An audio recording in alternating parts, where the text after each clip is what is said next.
Hi, my name is Hannah Fontaine, and I'm a senior at Harvard College studying the history and literature of Latin America, government, and Spanish. And for the past several months, I've had the privilege of working with Latina Republic as a Latin American correspondent intern. I've published articles about Guatemala, Argentina, and I have one about the US-Mexico border in the works. So when I first started my internship, I was focusing entirely on Guatemala because I was writing my thesis about the country. I actually just turned it in last week. So my internship with Latina Republic happened because I stumbled upon their website during thesis research and reached out to Soleil about a poem she published. So originally my work was centered around survivors of sexual assault and their advocates, and I got to interview 5 members of the team at Ezogen, which is a Guatemalan nonprofit that offers legal advocacy, shelter, economic support, medical and psychological attention, and so much more to survivors of sexual assault and their families. I also got to put that interview into conversation with Guatemalan legislation, some recent Supreme Court cases, and it was absolutely incredible to do that research and then talk to people working in the country in those conditions. The perspective of grassroots organizations and those doing the work on the ground is so important when we tell these stories, and while writing the article, I wanted to put as many of their quotes into it as possible. A huge goal of Latina Republic in general is amplifying voices and calling attention not only to the issues, but to the people working to solve them. We're trying to get them more resources, more attention, more recognition for all of the work that they're doing. I also wrote a 2-article series about female activists from Guatemala. There was a Mayan warlord, a workers' rights activist, lawyers, politicians, and a Maya Quetzal singer-songwriter, and so many other incredible women that I had never heard about. Those pieces didn't involve any interviews. They were a bit shorter, kind of like introductory blurbs to these incredible women. The point of those articles was to kind of highlight them and then direct readers to their social media or museum exhibits or whatever platform they work on. And then the most recent article I published was about Argentina's new abortion law. I've always been interested in reproductive rights in Latin America and actually almost wrote my thesis about the topic. So I found some pretty amazing primary sources from publications in Argentina like El Periódico and La Nación, and I had so many quotes from senators, activists, public health experts, scholars. It was truly incredible the breadth of information that was available, and it took me forever to finish researching because I wanted to read everything, and I honestly could still be researching because the implications and the enforcement is still up in the air. And the Argentinian Senate had voted on a similar law in 2018, so I wanted to examine what had changed and how public opinion shifted to allow it to pass this time around, and I think writing articles that use these local sources are super important to do that, because when you read a New York Times article about these cases, which I definitely did to understand the background of the issue, it's just often a very surface level impersonal take, it's news. So when I'm writing these articles for Latina Republic, it feels to me that I'm taking these local voices and making more of like doing more storytelling. And we're highlighting how this legislation impacts real people, looking at the advocates that made the change possible and examining the reasoning of pro-life advocates too.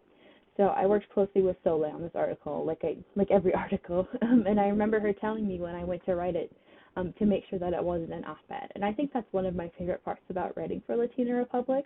I haven't done a lot of journalistic writing in the past, so it feels more natural for me to come at these projects from a storytelling perspective.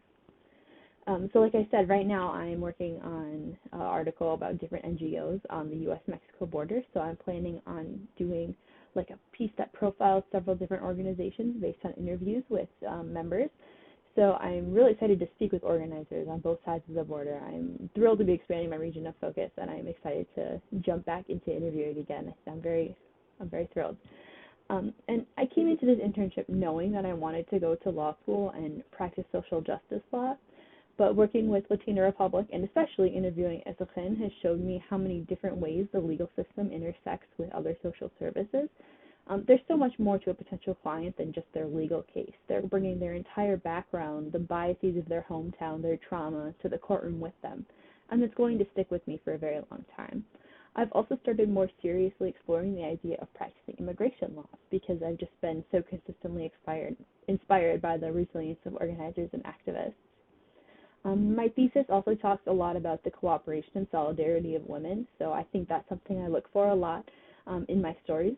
Interning for Latina Republic and focusing on these more positive sides has helped me to see them a lot more often. It's changed my perspective a bit when I see news about other countries, because I know that there's people working behind the scenes to remedy these situations long before the news even gets to the United States.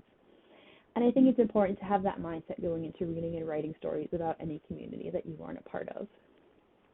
I also really love the structure of the internship. We have bi-weekly meetings with all interns, and it's amazing to hear all their projects and hear the interviews they're doing, and it really motivates me to keep digging and looking for people to speak to.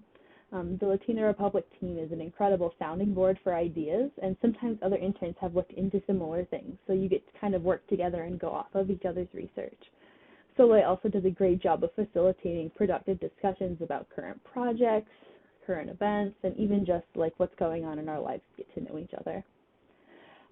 I'm hoping that Latina Republic can continue to plant these seeds on college campuses and partner with many more students and universities to keep building a bigger network of alumni and advocates.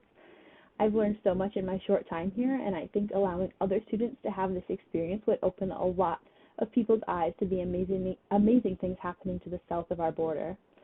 Too often people think of Latina Republic or Latin America, there's a negative connotation of inequality or corruption and no recognition for the stories of Latin Americans working to better their countries. So talking to these people and hearing their stories has been life-changing for me, and it truly is an honor to be a link between them and the United States.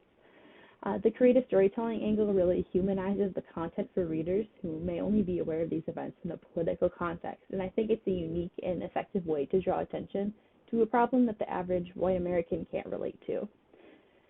I also think my internship has helped me improve so much as a writer and a person. I've developed a new style of informative writing that doesn't have to be academic. It can center people's lived experiences and still effectively communicate policies and data. Beyond that, my Spanish has improved drastically. Getting to interview people in my second language has been challenging to say the least, but through transcribing and a lot of help from Soleil, I've definitely noticed an improvement. I also read a lot of Spanish sources, especially local newspapers, so my reading comprehension has improved a bunch. Academic improvements aside, I think working here has made me a lot more perceptive in my everyday life. I'm critical of impersonal news stories and that don't acknowledge the real-life impact of policies or disasters or whatever events they're covering. And I'm very fortunate to have found Latina Republic and have grown a lot during my internship. So thank you so much, Soleil. Thank you so much, everyone on the Latina Republic team, for making all of this possible. I'm so grateful to you. Thank you so much for this opportunity.